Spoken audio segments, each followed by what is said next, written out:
Swastiastu.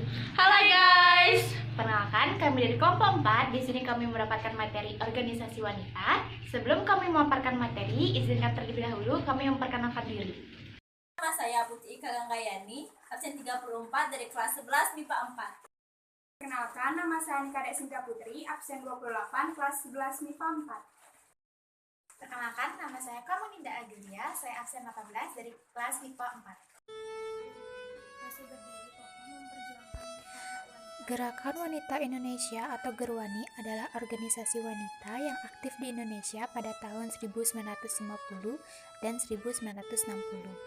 Organisasi ini bertujuan untuk memajukan status perempuan pribumi di bidang sosial, politik, dan pendidikan.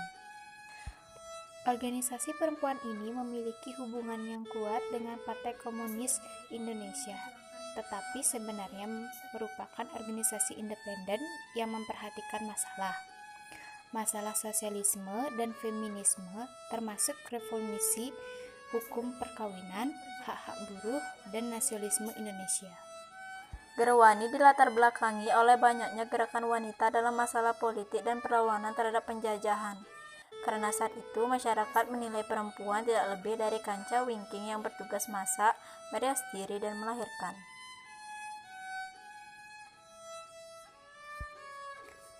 Organisasi Perempuan Keutamaan Istri dibentuk pada tahun 1904 di kota Bandung yang dipelopori oleh Raden Dewi Sartika. Tujuan dari didirikannya organisasi ini yaitu untuk memberi pengetahuan kepada kaum wanita, terutama agar bisa membaca, menulis, berhitung, dan keterampilan dalam hidup berumah tangga. Organisasi Putri Mardika. Organisasi wanita masa pergerakan nasional kedua adalah Putri Mardika. Didirikan di Jakarta pada tahun 1912. Tokoh pelopornya yakni R.R. Rukmini, R.A. Sutina Joyo Pranoto, T.A. Sabarudin, dan Sadikun Tondo Kukumo. Menurut sumber yang didapat penulis, organisasi ini merupakan bagian dari Budi Utomo. Tujuan dan tugas-tugasnya yaitu memberikan bantuan beasiswa dan bimbingan kepada kaum wanita dalam menuntut pelajaran maupun berpendapat di muka umum. Kartini Fonds atau Dana Kartini adalah organisasi pergerakan wanita dalam sebuah biografi pada tahun 1983. Karya Sueroto mengatakan bahwa Kartini Fonds didirikan atas prakarsa dari Konrad Theodor van Deventer, yaitu penganut kebijakan politik etis saat itu. Program ini terrealisasikan pada tahun 1913 dengan pendirian Sekolah Kartini di Semarang dan Jakarta. Eksistensi Sekolah Kartini terus berkembang luas dan tersebar ke seluruh kota Jawa.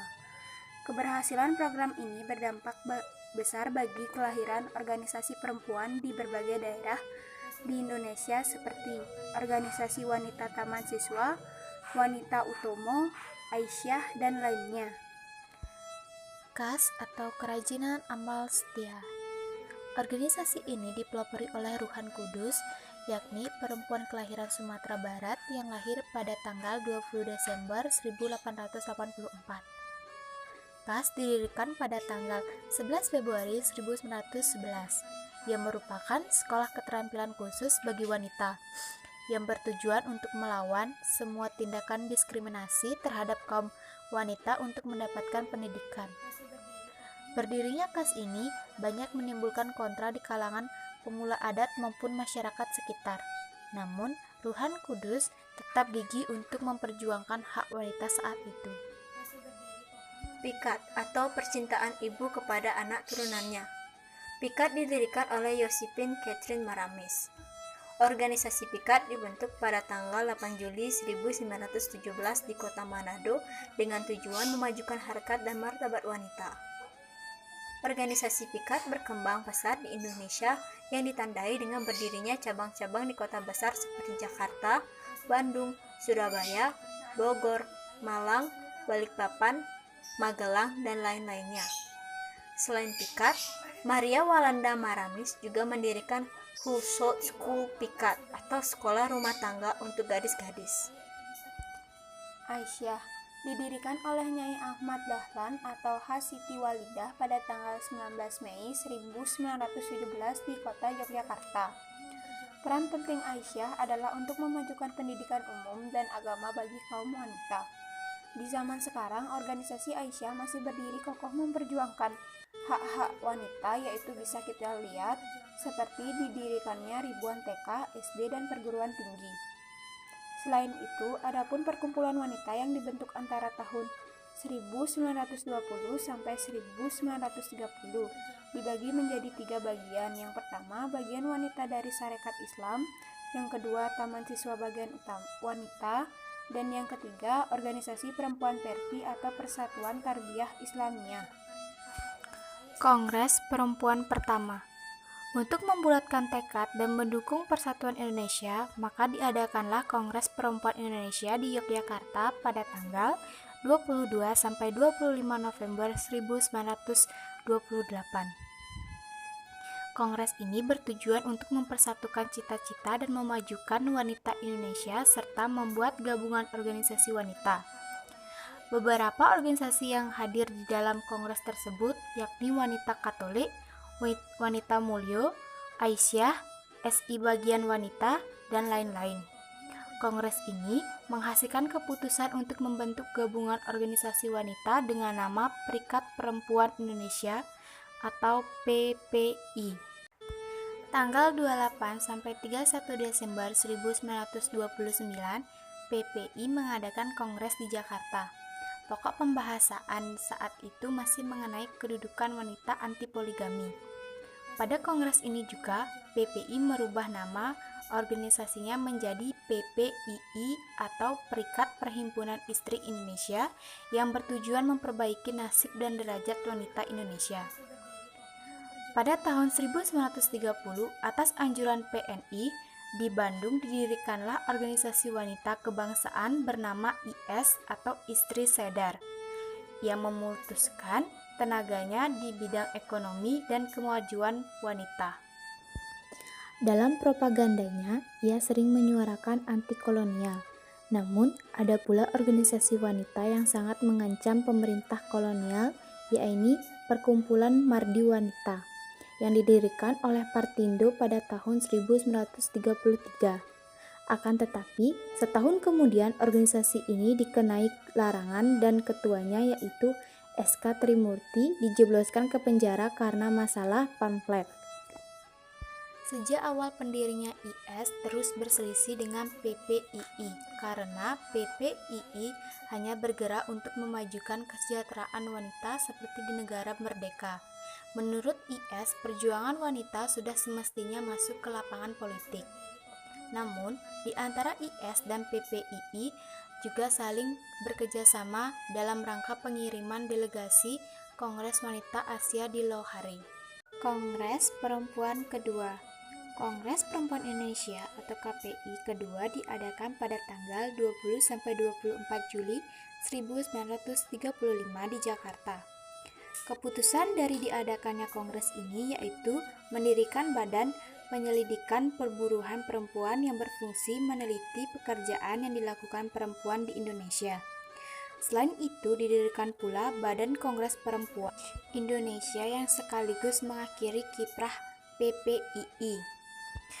Kongres Perempuan Indonesia ketiga. Kongres ini diadakan di Bandung pada tanggal 23 sampai 28 Juli 1938. Dalam kongres ini dipimpin oleh Emma Puradiredja. Kongres ini membicarakan tentang yang pertama, Undang-Undang Perkawinan Modern, yang kedua, soal politik kaitannya hak pilih dan dipilih bagi kaum wanita untuk posisi Badan Perwakilan atau Volksrat, dan yang ketiga, tanggal 22 Desember untuk disepakati diperingati sebagai Hari Ibu. Organisasi wanita di zaman sekarang.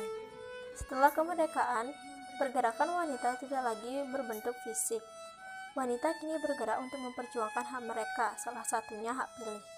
Setelah naiknya Soeharto sebagai presiden, dikeluarkanlah Undang-Undang Nomor 1 Tahun 1974 tentang perkawinan yang secara tidak langsung membatasi pegawai negeri laki-laki untuk melakukan poligami. Lalu, mengganti nama Kementerian Muda Urusan Peranan Wanita menjadi Menteri Negara Pemberdayaan Perempuan. Namun selain itu, Soeharto juga memunculkan sejumlah fenomena negatif, yaitu kooptasi organisasi masyarakat yang akhirnya ikut membatasi ruang gerak organisasi perempuan karena tidak boleh berseberangan dengan keinginan penguasa dan tidak bisa menentukan garis perjuangannya secara bebas. Setelah tumbangnya pemerintahan Soeharto, ada kemajuan penting yang mendukung perjuangan kaum wanita, yaitu keluarnya Impres Nomor 9 Tahun 2000. Dalam Impres ini ditekankan keharusan bagi setiap instansi pemerintah baik di pusat atau di daerah untuk melakukan pengarusutamaan gender. Pada era yang serba modern seperti sekarang, menjadi kewajiban bagi kita meneruskan serta meneladani perjuangan perempuan Indonesia agar perjuangan mereka tidak terlupakan. Meneladani tidak berarti generasi sekarang harus turut berperang seperti gerakan wanita Indonesia era kolonial Belanda, tapi juga tak hanya sekedar tampil dengan kebaya dan sanggul saat Hari Kartini. Terakhir, perjuangan kesetaraan gender memang perlu mengalami revitalisasi, karena dalam konteks ini, ketimpangan gender tidak hanya menjadi masalah perempuan, tetapi masalah semua anak bangsa.